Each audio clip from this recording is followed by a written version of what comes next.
Dears, I've been thinking a lot about hard work lately, and in preparation for today's progress coaching session, I was just making some notes, and I was kind of fascinated when I realized that as I was taking these notes and writing down, like why I no longer believe in hard work, that there was something in my body that was like, "Ugh, ugh." My clever brain was screeching at me, saying, what are you talking about? Of course you believe in hard work. Hard work is absolutely essential. You need to work hard to be able to make progress and to get where it is that you want to go and achieve what you want to achieve. Don't you know that you're supposed to work hard? This has been, what I've raised to believe. This has been my family legacy. I realize I am not unusual in that way. It's been part of the American dream. And if you work hard, you're going to get what it is that you want. And there's been a lot of romance about working hard and people taking pride. And I work hard for what I do. I've worked hard for everything that I've gotten. And I am becoming more and more clear that for myself and in terms of what I wish for you, working hard is not as noble as it used to be. It is not something that I wish to promote or that I believe is sustainable.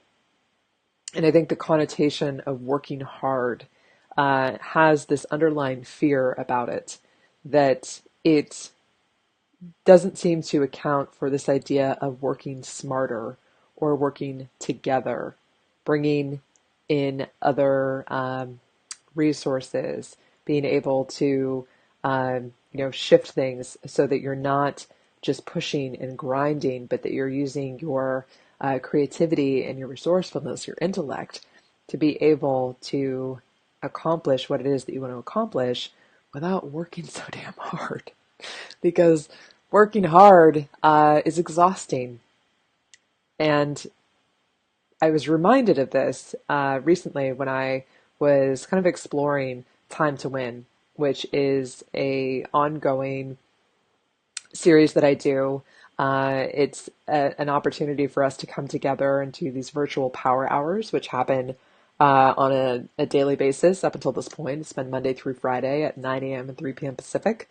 And it's a virtual space that I host where we get to come together and do the things that are not easy for us to do on our own. Kind of things that we procrastinate or that maybe we don't love, we might dread, we might fear, we might have some creative blocks around. And it's much easier for us to accomplish those things and to take our next right steps, to be able to make progress on those types of things when we are in the presence of others, especially for those of us who, according to Gretchen Rubin, have a tendency to be obligers, meaning that we are much more easily able to meet expectations that other people have of us than our own. So the idea of coming together and getting things done, say on the memoir that you're writing, or some journaling that you're wanting to do, the personal admin list that you've got going on. I mean, it could be anything, but things that are not easy for you to get done on your own. Hi, Heather, which can be much easier for you to do with other people. Those are perfect for Time to Win. So I love Time to Win. Time to Win's been happening since September. I have known for some time now that when people show up and they participate, they get so much out of it. And there's such instant gratification from spending that hour together. And even if nothing else in your day goes well, you've got whatever you did in that hour and you can feel accomplished, you can feel good, especially when you get done those things that you've been procrastinating or that are hard to do, right? So I know Time to Win works. And I was also realizing that a number of people were not attending because the hours in which I was hosting it were not convenient for them. So when I had been asked, and it's happened over the last few months actually, multiple times people have asked me, well, would you ever consider having additional hours? Would you have Time to Win on the weekends? Would you have it at night? And initially I was thinking, oh God, this is already a big commitment that I'm making, 10 hours a week, to Time to Win, which I promise you I made not from a place of sacrifice by any means, but knowing that for myself, if I committed 10 hours a week to doing things that were not easy to do, that that would benefit me in my business. And because I am such an obliger, I created this event so that I would need to show up and host it. So I know that, you know, the reasons that I started Time to Win um, came from my own needs in the beginning and recognizing that you all would probably benefit from a similar structure. Um, but then I didn't take into account the fact that I didn't have to keep doing it all on my own. I didn't have to keep just like assuming that Time to Win could only happen if I was showing up and I was hosting. And wouldn't it be nice if other people could host too? And so that's when I reached out to some of you who are some of our most committed members to this community, who have been involved in the first 5 steps to accomplish any big scary goal course, who are in the Make Progress No Matter What advanced course, and said, what do y'all think about hosting Time to Win yourselves? You know, for those of you that would like to volunteer and commit to 2 hours a week and be captains essentially for Time to Win. The idea of involving other people, of not me just grinding it out and pushing hard and adding more to my plate, working harder, but working smarter and bringing more joy from having other people hosting and other perspectives and hosting at all different kinds of hours. I mean, Heather, certainly you're in Australia, right? And so, you know, the existing hours that I was doing on my own were not terribly convenient.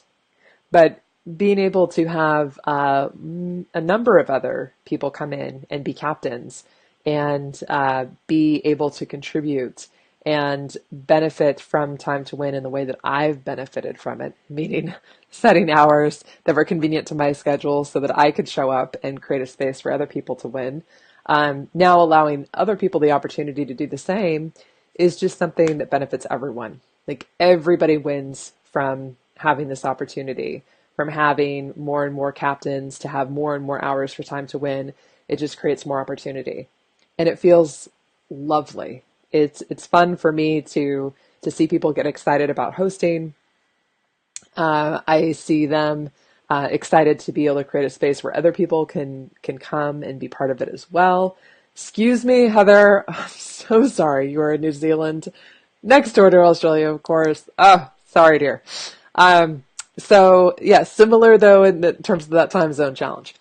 So anyhow, it's just been really fun to see the captains like Heather get really excited about this opportunity and to see how it can just enhance the entire Time to Win experience and community. And I feel like it's just one example in my life that I can point to where when I gave up this commitment to working harder and having this very narrow belief that I just needed to suck it up and spend more time or more effort or less sleep to be able to make progress in a meaningful way. When I gave up that limited idea, then wonderful things come from it. And there's a certain relief in that, I think, when we can give up this commitment to just working harder and working harder and working harder, but seeing how we could be supported, seeing how we could be creative, seeing how we can come up with new ways of moving forward that are sustainable, that allow us to enjoy our day-to-day experience without feeling like there's so much sacrifice. And so I was thinking for myself, and I'd love for you to kind of weigh in on this or experiment with it.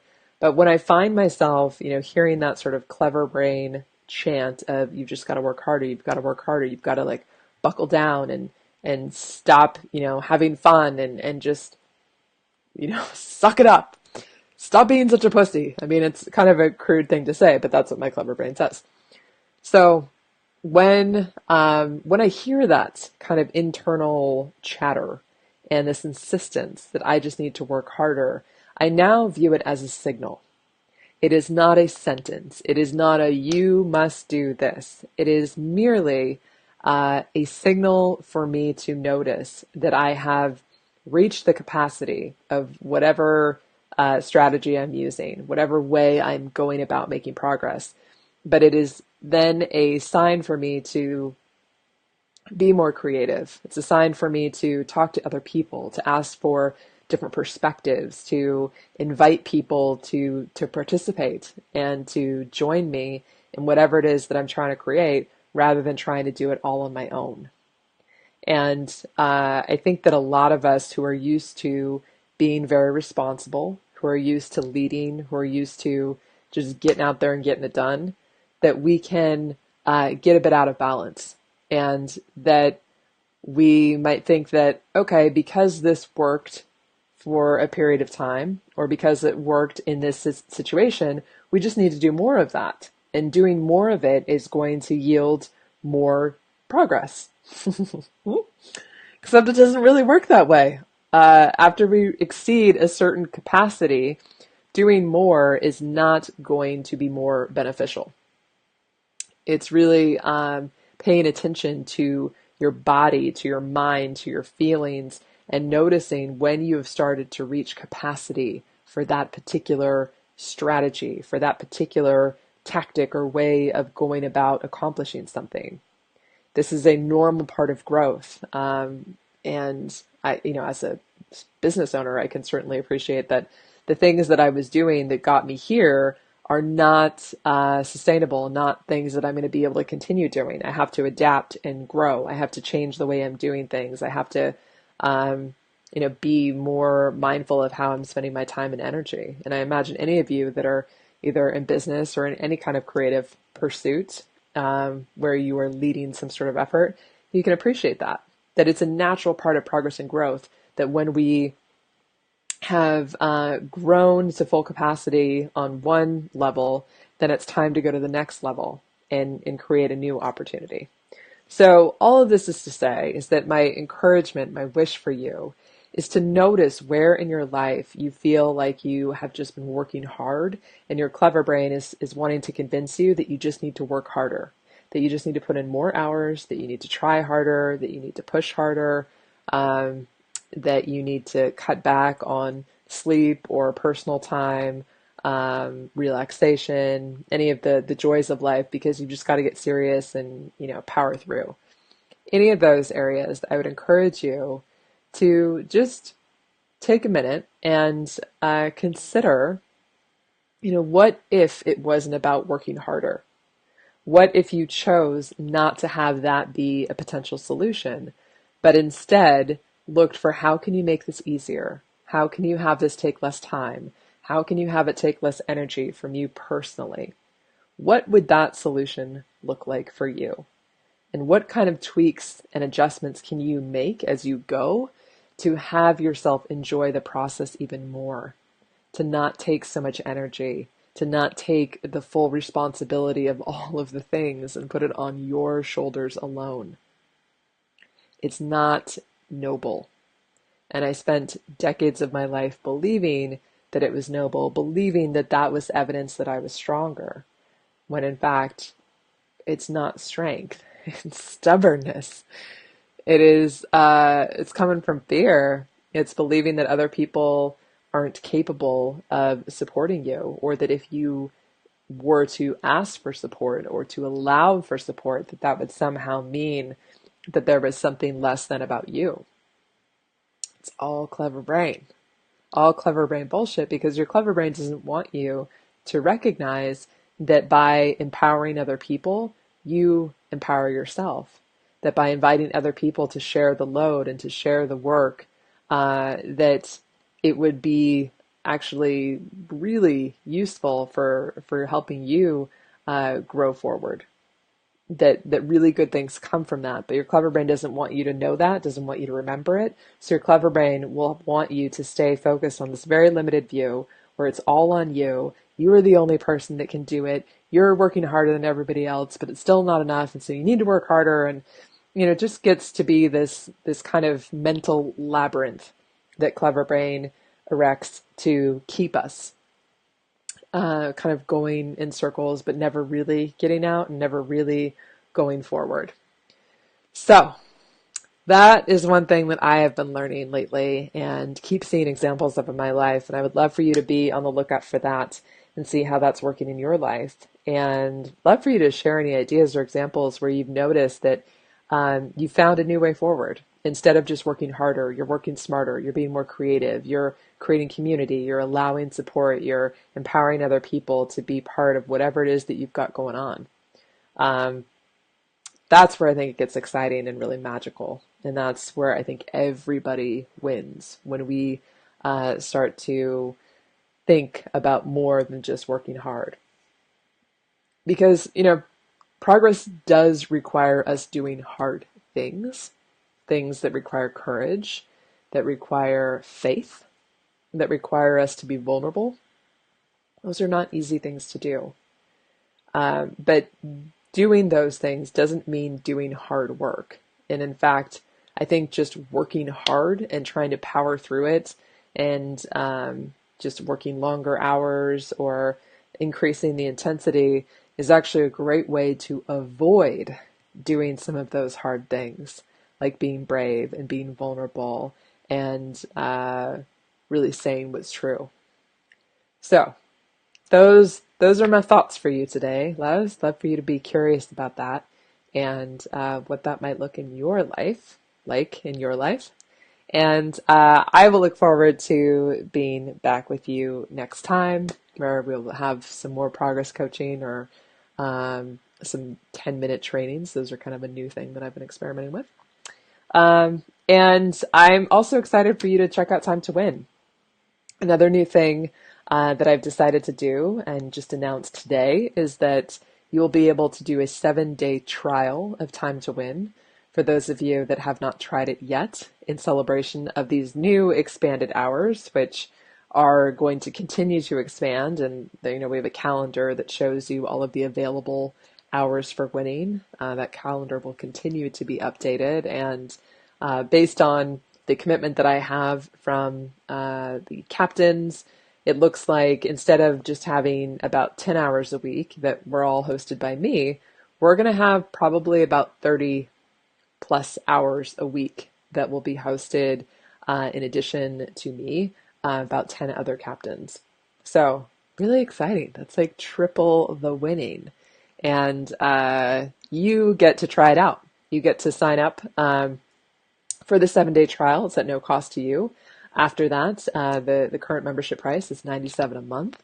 That gives you access to all of the hours. I mean, good Lord, if you look at it at about 30 hours a week, that's like over 120 hours a month that you could potentially be winning if you really wanted to, which I think is especially great for those of us that work at home, or those of you that just are at home, whether it's professionally or you're taking care of your home and your kids.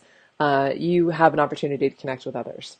Okay. So if you go to mapperprogress.com/time, you can see the details. You can go ahead and sign up for that 7-day trial, which will automatically roll into your regular monthly membership, which in addition to the many hours that you can come in and be a part of that virtual Power Hour environment once a month.